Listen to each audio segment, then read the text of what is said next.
गमछे वाला किधर से आ गया? ए मैडम, क्या है? गमछे वाला किसको बोल रहे हैं? हाँ तो और क्या बोले, गवार कहीं का। ए मैडम, बहुत हो गया। आप जानती क्या हो इस गमछी के बारे में? क्या है? यूपी बिहार का शान है ये गमछी। अच्छा।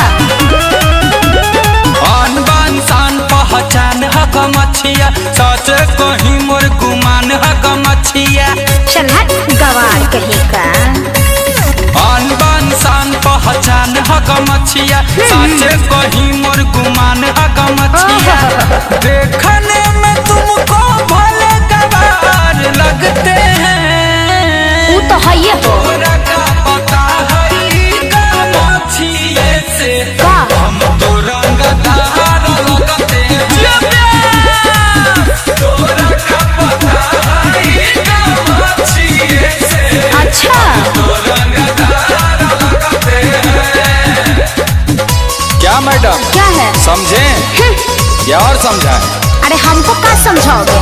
जरा सोचिए मैडम, अगर यही गमछी वाले बिहार यूपी के लोग अच्छा। आपके कंपनियों में काम नहीं करते तो आप सबों के कंपनियों में ताला लग जाए।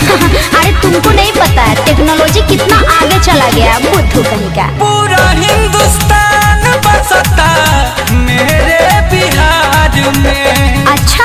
इज्जत आदर करना मेरे संस्कार में। क्या समझे? अच्छा कैसे? तो बोलिए बिहार का स्पेलिंग। अरे तो ये कौन सी बड़ी बात है?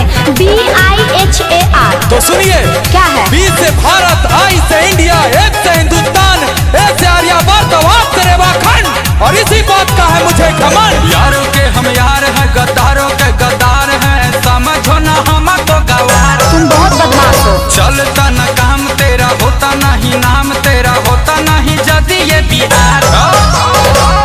गमछी में तुमको भले बेकार लगते हैं, तोरा का पता है गमछिए से हम तो रंगदार लगते हैं। यूपी बिहार। तोरा का पता है गमछिए से हम तो रंगदार लगते हैं। मैडम जी, क्या?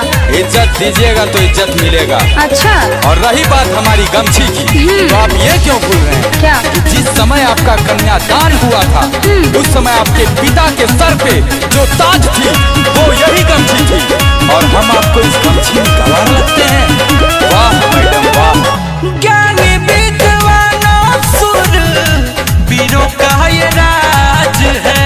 अच्छा। गमछी न समझो इसको, सर की ये ताज है। अरे मैं सब समझती हूँ, मुझे मत समझाओ, समझा? बान के पगड़िया जे चली ले डबरिया त लागेला कि शेर हई हम। हाँ नो। देखो औकात नहीं, करो ज्यादा बात नहीं, हम नहीं है किसी से कम। हाँ तो क्या करोगे?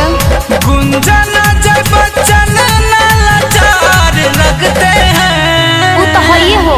तोरा का पता है गमछिए से कहाँ? तो रंगदार लगते हैं। ज्यादा स्मार्ट मत बोलो। तोरा का पता है गमछिए से हम तो रंगदार लगते हैं। अच्छे हो और सच्चे हो, एक बिहारी 100 पे भारी।